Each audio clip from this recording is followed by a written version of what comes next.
ये नया हिंदुस्तान है। ये घर में घुसेगा भी और मारेगा भी।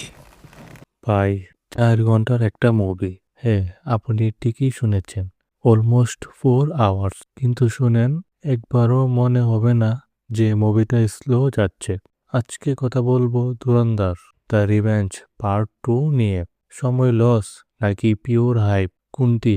চলেন শুরু করি। প্রথমেই বলি, এই মুভির সবচেয়ে বড় শক্তি হচ্ছে এর অ্যাকশন। সিন এর পর সিন, অ্যাকশন, ইমোশন, ড্রামা সবকিছু এমনভাবে মিক্স করা হয়েছে যে আপনি লিটারেলি স্ক্রিন থেকে চোখ সরাতে পারবেন না। আর ভাই, রণবীর সিং এই মুভিতে ওর অ্যাক্টিং এক কথায় মাস্টার ক্লাস। প্রতিটা সিন এ তার প্রেজেন্স ফিল করবেন। অ্যাকশন হোক, ইমোশনাল ব্রেকডাউন হোক, সব জায়গায় সে একদম নেক্সট লেভেল পারফরমেন্স দিয়েছে। যারা অ্যাকশন লাভার তাদের জন্য এটা পিওর ট্রিট। একটার পর একটা অ্যাকশন সিকোয়েন্স এবং সবকিছু খুব সিনেম্যাটিক ভাবে এক্সিকিউট করা হয়েছে।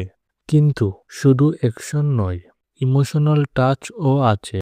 কিছু কিছু সিন সত্যি কানেক্ট করবে, স্পেশালি ফ্যামিলি বা স্যাক্রিফাইস টাইপ মুভমেন্টসগুলো। তবে একটা জিনিস পার্সোনালি মিস করেছি, রহমান ডাকাত ক্যারেক্টার মানে অক্ষয় খান্না, তার প্রেজেন্স আর স্পেশালি ড্যান্স সিকোয়েন্স অনেস্টলি অন্য লেভেলে ছিল পার্ট 1-এ।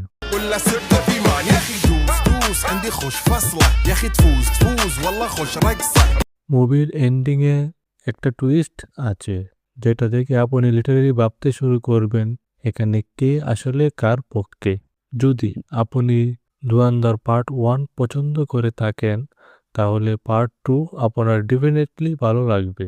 সব কিছু বিবেচনায় এই মুভিকে দিব 3.5 আউট অফ 5 স্টার। তো ভাই, আপনারা কি এই মুভিটি দেখেছেন?